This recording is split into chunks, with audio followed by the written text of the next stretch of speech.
Inspiring philosophy recently went on a bit of a kick arguing against the idea that Christianity is dangerous. Last time I broke down his proposed list of things that would need to be proven to show Christianity is dangerous, and today I'm going to share some thoughts on this video in which he argues that Christianity doesn't cause Christian nationalism. Indeed, he posits, you might be surprised to find out the best way to reduce Christian nationalism is to encourage more Christianity. Which seems like a pretty strange claim. Now, I'm not exactly going to refute his video as such, at least not in the traditional sense of responding to it point by point. The main reason for this is that he spends a lot of time focused on the findings of specific studies that indicate correlational connections between Christianity and specific positive social outcomes, and I find it rather futile to try to refute the conclusions he draws from them. For one, it's very hard to use these correlations to nail down meaningful cause and effect patterns, especially when working with a religion like Christianity that's not only dominant in a society but so deeply woven into its fabric. Take, for example, a correlation between being a practicing Christian and positive mental health. When such a correlation exists, is it because Christianity causes positive mental health? Or does Christianity just happen to be the institution that holds the keys to a lot of our society's community and social networks, and belonging to these networks is rewarded while withdrawing from them is met with isolation or even social retribution? Then there are claims that Christianity established a lot of the West's orphanages and universities and charities and so on. Was this because Christianity encourages generous behavior more than secularism or other religions? Or was it because Christianity was the accepted framework for these undertakings long woven into their infrastructure, and you kind of had to call yourself a Christian to participate? It can be very difficult to isolate and measure the broad social effects of a religion's teachings without your findings being polluted by the effects of the position that religion enjoys in its society. In fact, both correlations I mentioned could be indicators of Christianity using its privileged position to slap its name on all society's benevolent undertakings or shit on non-believers, which strikes me anyway as a negative effect of the religion. Also, we're faced with a plain fact that inspiring philosophy is choosing his studies, and both he and the authors of the studies are choosing the effects of Christianity they're addressing. That muddies the whole conversation in a way that I don't want to take the time to hash out and honestly don't have the expertise to fully critique. So in short, I just don't see either of us getting much traction trying to prove what these studies do and don't show about Christianity, or how they might or might not be countered by other studies. And I could only see any attempt to do so resulting in us voicing assertions/interpretations that satisfy our own audiences without saying much worthwhile. Now, if you want to take that to mean I'm just too scared to go toe-to-toe with inspiring philosophy because he just totally owned me, and I'm sure I'll hear that from at least a few people, I guess that's fine. I'm not interested in winning as much as saying something useful, and I hope I can bring up some meaningful questions about what inspiring philosophy actually establishes and how we as communities of believers and non-believers can digest it. It would help to start by breaking down the actual structure of his video. He starts with an introduction that includes a definition of both nationalism and Christian nationalism. From there he goes into three main points, arguing that first, Christian nationalism is strongly associated with unchurched or more secular populations. Second, Christianity has historically been a force for promoting freedom rather than authoritarianism. And third, the 1940s Germans weren't as clearly Christian as some people think they were. Now this list makes his video sound more structured than it really is, as within each point he meanders through a lot of claims and studies, many of which he only breezes by long enough to pull a single favorable quote from. So without chasing him through what intentionally or not amounts to an impossible gish gallop, I'm going to briefly park on each main idea long enough to address the overall point he's making before moving on. I've linked his original video in the description so you can get a sense of whether I'm being fair here. The first thing I want to look at is the way he frames the issue near the end of his introduction, soon after giving his definition of Christian nationalism. The assumption of many is that adherence to Christian nationalism is a result of more people affirming Christian religiosity. If we reduce the number of Christians in society, or reduce the hold Christianity has on people, Christian nationalism will decrease. Now, I'm not sure which vaguely alluded to many is making these assumptions, but I find them pretty unhelpful. I don't see any reason to think the number of Christians has a direct causal relationship with Christian nationalism, nor that reducing the number of Christians will decrease Christian nationalism. In fact, to the contrary, the decrease in Christian influence could lead to a smaller Christian population that becomes more radicalized as it starts to lose what it feels is its rightful place in society. Also, what it means for Christianity to have a hold on people is pretty complicated and can mean a lot of things depending on the type of Christianity and the place it has in a person's life. There are countless Christian denominations and sub-denominations. There are people who are impacted by Christianity through regular church attendance and nothing more, people who engage in daily prayer and Bible study, and people who practice more casually or not at all yet still identify with a religion on some level or experience lingering effects of ideas that had planted in their minds.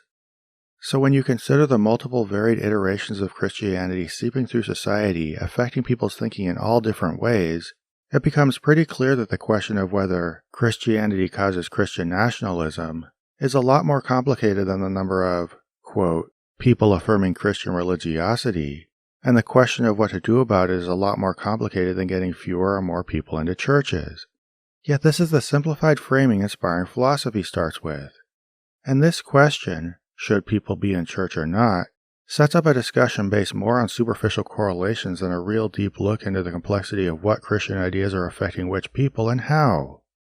Indeed, this purely correlational approach immediately pops up in his first point about Christian nationalism being more strongly associated with unchurched populations. But the research indicates the opposite is true. Recently, a study conducted in the US from 2021 found that among politically right individuals, Christian nationalism was found among those who were the least religious. To quote, "We find no evidence that Christian nationalism mobilized church-based support in the election. This is demonstrated by the fact that in our results, Christian nationalism is only strongly associated with Trump support for voters who do not attend religious service. Among religious attenders, the effect of Christian nationalism on Trump voting is not only weak, it is also not statistically different from zero." Now this might sound compelling at a glance, but I'm going to revisit it in a moment. White nationalist groups in the United States explicitly use Christian nationalist rhetoric, but those who identify with such movements tend to not be strongly involved in mainstream Christian congregations. So according to the research, Christian nationalism is more of a politically motivating force for the unchurched, and it seems to thrive with secularism. There's a lot of potential nuance behind this, and within that nuance a lot of potential to, intentionally or not, pack some misleading insinuations into semantically defensible statements. Even assuming this is entirely true, the fact that Christian nationalism drives the unchurched more than the church or is motivated mostly by politics does not absolve Christianity of being at the root of the problem. A more severe version of Christianity is not Christianity just because its practitioners don't go to church. And as some of the various iterations of the religion spread out into society and affect people in negative ways, I'm not just going to brush off the problem because it fosters the most extreme ideologies in people on the lower end of church attendance.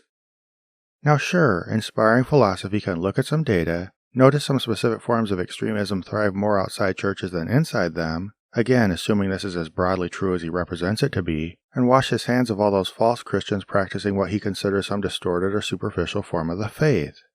If you're starting out with the goal of drawing a boundary around your idea of Christianity and saying it doesn't involve those people, that's a natural focus to start with. But I think it's worth being more diligent than that at looking at whether Christian influence ideas and thought processes might be at the root of this extremism and seeing how we can address it. Let's also be leery of this statement that the form of extremism seems to thrive with secularism. Assuming this is true, it's not an indictment of secular society. It's a measure of how ideas rooted in Christianity take shape in a more secular society than a society with a more rigid religious structure to it. And finally, let's get to that handy little phrase, mainstream Christian congregations.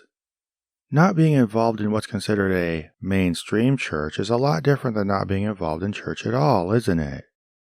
Now sure, people looking to vindicate their religion might see this as an indicator that these are rogue congregations that aren't a stain on real Christianity, but I see it more as a warning sign of Christianity's ability to fracture into various ideologies, all of them defensible on the basis of theology and scriptural interpretation because theology and scriptural interpretation are so arbitrary.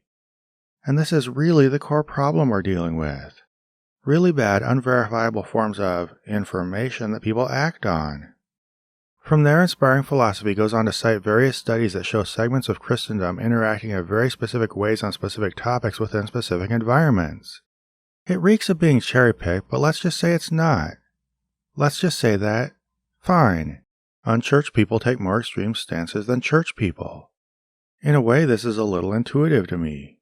I could see how people who identify as Christian without attending regularly would find more interest in and time for political activism. And I could see how sitting at home going down whatever fringe rabbit hole tickles a person's fancy, without as much as the tempering influence of a church community and structured messages you feel compelled to sit through, could leave them freer to go to some dark places. But what are we supposed to take from this? Does the fact that they don't currently spend much time in church mean Christianity did not prompt anything in their thinking? Even a lot of their thinking? Does it mean church attenders do not also espouse these kinds of ideologies more than the general public? This whole, those people are worse than us and they're also not true Christians, doesn't really do much to put my mind at ease about the role of the church or underlying Christian ideals on Christian nationalism. At this point, it's worth looking at the first study-inspiring philosophy used to make his case. Because despite the fact that he doesn't link any of his studies in the video's description, which is weird, I googled it and paid for access to get a better idea of what it says. I quickly discovered that, for one thing, it's a lot more nuanced than the specific points inspiring philosophy brings to our attention. It cites literature showing how religious ideas and practices spill out of religious spaces and into everyday life, losing much of their complexity but retaining their power to draw group boundaries. Something that seems to validate my point about Christianity being at least a causal spark behind Christian nationalism, even if the extremists it fosters don't currently display high levels of religiosity. And by the way, let's look at what the article is saying anyway.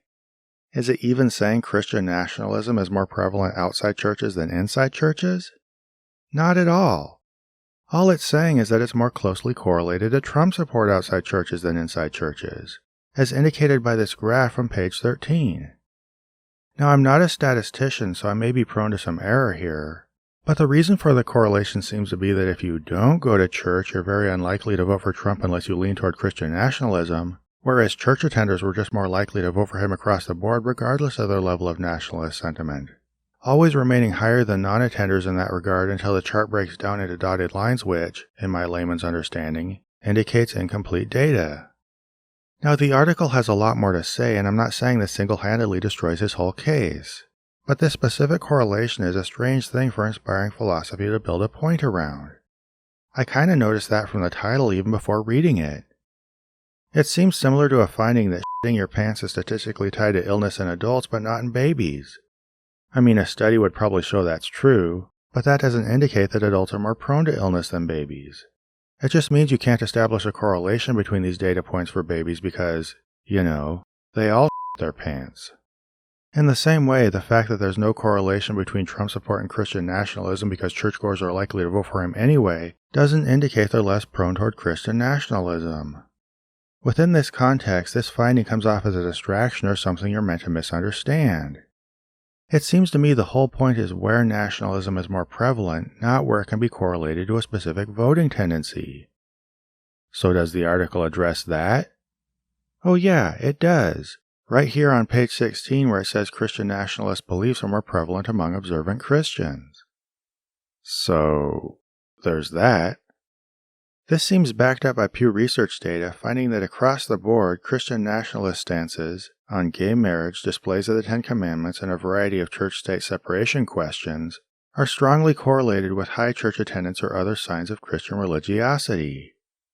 Now, I'm not confident enough in my ability to sift through this data or in the extent of my research to claim that I just totally blew inspiring philosophy's point out of the water, but I think it's safe to say the point is a lot more muddy than he makes it sound, and it gives me reason to question his suggestion that more church attendance is the solution to Christian nationalism. We see more flaws in his understanding of what the problem is and what to do about it here. What researchers are indicating is as religious belief declines, for many especially on the right, it does not also erode the identity markers or cultural symbols of Christianity as well. Many still hold to their Christian heritage and make this an identity marker, but without the core doctrines and beliefs. So the symbols and identity markers of Christianity are often transferred onto national or cultural markers, and often become more political in their understanding. I think we all see why this is a little tricky. When he alludes to people straying from core doctrines while maintaining vestigial signs of Christian identity, he basically gives himself a free pass to claim that anybody who looks like a Christian, smells like a Christian, and indeed avows Christianity isn't a true Christian. Now, I'll admit that of all the criteria for dividing true Christians from false ones, Regular church attendance is one of the more plausible ones, even if we've already seen the qualifier of mainstream congregations thrown into the mix. After all, church is where Christians meet and do most stuff identified as Christians, so if you aren't doing that, what kind of Christian are you? But I still see a bit of gray area here. If a few families start a home church, does that make them not Christian? Or at what point along the spectrum of missing services here and there, going irregularly, and eventually trailing off attendance does a person become secularized? If someone plops down in a pew twice a week and that's it, does this single act keep them way more Christian? Now I'm sure inspiring philosophy isn't measuring by such superficial isolated criteria, and taking his material as a whole, I get the idea that he has a rounded sense of what internalized religiosity is. But the very complexity that goes into developing a fleshed out sense of how Christian someone is makes this whole thing kind of murky, even ignoring the fact that it relies on your own personal arbitrary sense of what makes someone more or less Christian. It certainly gives me questions about any statistics on specific activities used to carve out a boundary between true and superficial Christians, or about how many Christian ideas are still rattling around in the head of that cross-bearing, heritage-clinging shell of an actual Christian. But the much bigger issue here is the appeal to what he calls core doctrines. What are these core doctrines? Where in the spectrum of often starkly disagreeing practices, teachings, and theologies that exist within the massive web of denominations and subdenominations that all fall under the term Christianity do we find them? Who gets to decide which practice of Christianity contains them? What method would we use to arrive at them? Read the Bible? Well, the fact that it's been around for most of Christian history, yet we still have all these denominations and practices, tells us something about how much use it's been in helping everybody get to the bottom of things. In fact, the language used to describe these doctrines kind of tells us something. Philip S. Gorski said, "Loose from its religious moorings, religious nationalism floats free from the ethical tether of Christian ethics, and drifts even further in the direction of secular messianism." So Christianity is supposed to have moorings holding it in a specific place? That sure is weird considering how absolutely all over the place the religion has been across its history. And I don't say this just to be snarky. I'm trying to keep driving at the meat of the problem, which is that, like I said in my last video, I simply don't trust arguments over totally unverifiable things like theology or biblical interpretation to tell us what an incommunicado God wants or how we should live. If Christianity has drifted here and there over time, because it ever had moorings from which it could be loosed, what makes it less Christianity if it drifts toward what we now recognize as Christian nationalism? I mean, some people took a pretty sharp turn away from traditional practice in the 16th century, and at that point I'm sure a lot of people in the established, one might say mainstream congregations of the time probably saw them as darn well unchurched. Yet a lot of people today, including inspiring philosophy, celebrate those Protestant rogues. So what if our current form of Christian nationalism is just another drift toward another version of the faith?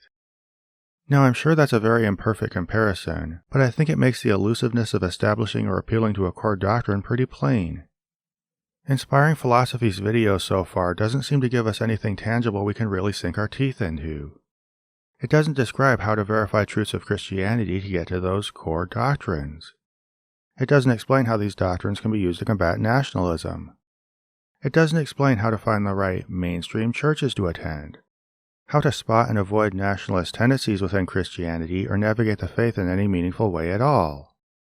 It comes off more as a wistful yearning for us all to return to some true Christianity that Inspiring Philosophy never points to and that the religion's been absolute shit at establishing anyway. See, the more we try attaching ourselves to elusive, unverifiable moorings like doctrine, the more we loose ourselves from the moorings of a verifiable, intelligent conversation about the effects our actions have on ourselves and others. Now one more clip and then we'll have to go and I guess make a two-parter out of this. Roger Brubaker said, "It is precisely the ongoing erosion of Christianity as doctrine, organization, and ritual that makes it easy to invoke Christianity as a cultural and civilizational identity, characterized by punitively shared values that have little or nothing to do with religious belief and practice." Now in this clip and the previous one, two problems are put forward for our consideration. Drifting toward secular messianism and an identity that's characterized by punitive shared values that supposedly have nothing to do with religious belief and practice, even though, again, good luck establishing what true religious belief and practice are. But I contend that these two problems do fall into the lap of Christianity, even if they, for the sake of argument, just absolutely aren't any form of Christian practice at all. Because after putting a bunch of arbitrary ideas in people's head and telling them to accept them based on dictate and other things aside from sound judgment, it can't exactly throw its hands in the air and act appalled because some of those people start believing weird, horrific things it never intended them to. Because the punitive values nationalists have didn't come from nowhere. There's likely some connection to Christian doctrine that called people sinners for no good reason, and to the religion's deep-seated us versus the world mentality that can make an our nation versus their nation mentality go down pretty easily for a lot of people. And secular messianism didn't just pop out of nowhere. Christianity had to teach them stupid things about looking for some figure as your Messiah to begin with. Or if it didn't have to teach them this, we at least have to look at what role it played in shaping that idea. There's at least some connection worth checking into, right? These teachings are a problem, even if you can maybe keep them tenuously contained in an environment where tradition and ritual slow their tendency to run rampant and become the worst possible versions of themselves. Inspiring philosophies offering us nothing more than the vaguely expressed idea of keeping people in church where they can keep getting this teaching, and that's nothing more than throwing a band-aid over a dirty wound. I'd suggest a different approach. I'd suggest we actually try to look at the teachings and the mentality behind them and try to attempt a much more meaningful permanent fix. Anyway, that's it for now. I'll see you in part 2.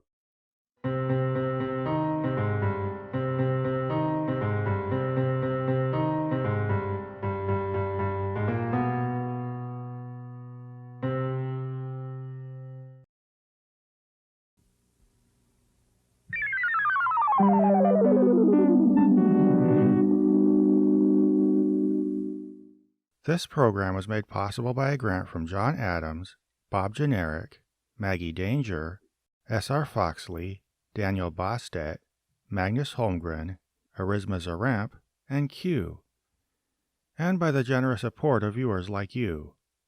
If you'd like to join them in pledging to this channel, please find a link to the Prophet of Zod Patreon below.